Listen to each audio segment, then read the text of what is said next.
Okay, so the chapter opens up by picking up where we left off with the last one by showing Weisz finding his dying mom in that hospital room.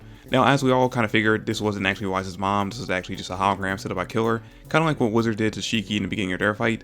And just like with Shiki, Weisz immediately sees through the hologram, but ends up shaking him up a lot more than it did to Shiki. Anyway, Killer immediately shows up and the two of them start fighting. The fight starts with Weisz actually trying to shoot at Killer, but Killer blocking all the bullets with a force field.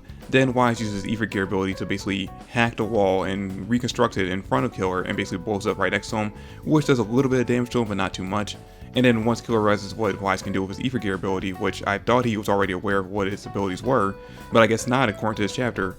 Anyway, once he realizes what Weisz can do with it, he immediately basically just puts him in a blank room with no machinery around him, so that Weisz can't reconstruct anything using his ability. Then Weisz activates his Arsenal Suit ground model and immediately goes on the offensive again, breaking through Killer's force field and managing to land a few hits on him. But, and this is actually the interesting part of the fight for me at least, when Weisz actually gets in close to Killer and actually lands a hit on him physically, he tries to use his ether gear ability to basically reconstruct Killer's body, which is what I've been saying that Weisz should be able to do to all the Dark Stars this entire time. But we end up finding out in this chapter that apparently Weisz actually can't use his ability to reconstruct our bodies, which I guess makes sense, because otherwise Weisz would be able to easily kill off any member of the Dark Stars. And the same thing with Pino. The reason why Hero basically wrote in that they can't be affected by Pino's EMP is because, again, her ability basically negates anything they can do and would make them easy targets to be destroyed. And then once Weisz realizes that he can't use his ability on Killer, Killer immediately deactivates his Arsenal Suit and actually goes on the offensive himself for the first time in the chapter, and does a pretty good amount of damage to Weisz using his Killer Blade, or his, I think he called it his Assassin Blade in this chapter, and just cuts him up to ribbons, not really doing too much damage to Weisz, but he's doing, enough damage to basically make Weisz block and activate his Overdrive, which he uses to block the final attack by Killer, and then immediately goes on the offensive again and completely overpowers Killer, just like what we've seen with pretty much everyone who's used their Overdrive so far. They managed to basically just get the upper hand in their fight once they activate it. But then Killer, realizing that he actually can't defeat Weisz when he has his Overdrive activated, decides to play dirty once again and takes Weisz to this room where he reveals that his mother is currently in a kind of like a hibernation tank or something like that. Basically, he's keeping her on ice right now, and Weisz immediately calls out, alright, this is obviously a hologram just like you did last time, it's not going to affect me the same way, and he tries to go into attack Killer, but Killer brings up the fact that,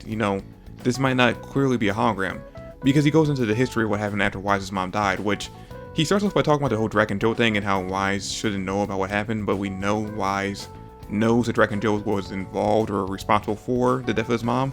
That's the reason why he actually went to fight alongside Shiki against Drac and Joe. So the writing for that part was a little bit weird, but after that he goes into a little bit more detail about what happened after she died. And apparently after she was declared dead by the doctors, her body was supposed to be sent back to Earth, which this is actually, I believe, the first time we actually got mention of Earth being in this universe, so that was actually kind of cool.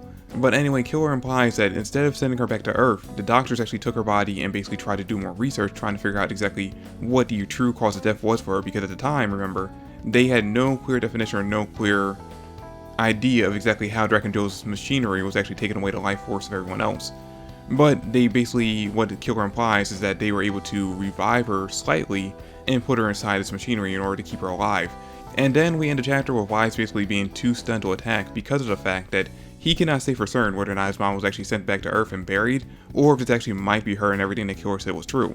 Which, if she actually is alive right here, this actually is really her, which I highly doubt it is, but if it actually is her, then Killer holds her life in his hands, and if he were to attack her, or if he were to attack Killer, then Killer could just kill her off, and then basically Weisz had to go through the pain of losing his mother all over again, only this time realizing that he was the one who caused her death in the first place. And you know what? That's where the chapter ends, and I gotta say, I ended up enjoying this fight in this chapter a lot more than I originally thought I would. I mean, sure, it was a quick read, I got through it in like 5 minutes, but it was an enjoyable read on top of that. So I'm actually looking forward to seeing what happens in the next chapter with this fight and seeing exactly what kind of choice Weisz decides to make. Because again, it's obvious that the mom that Killer's showing in front of him is not actually Weiss's mom brought back to life. It's most likely just another hologram, but I'm wondering if Weisz is actually going to be able to see through that, or if he's actually going to end up being defeated by Killer because he just can't get past that. But that is it for the chapter, guys. That is it for the review. Thanks for watching. I hope you all enjoyed it, and if you did, please give me a like, subscribe to the channel. I would greatly appreciate it, and comment down below your thoughts on the chapter. But that's it for the video, guys. Thanks for watching, and I'll catch you later. Peace.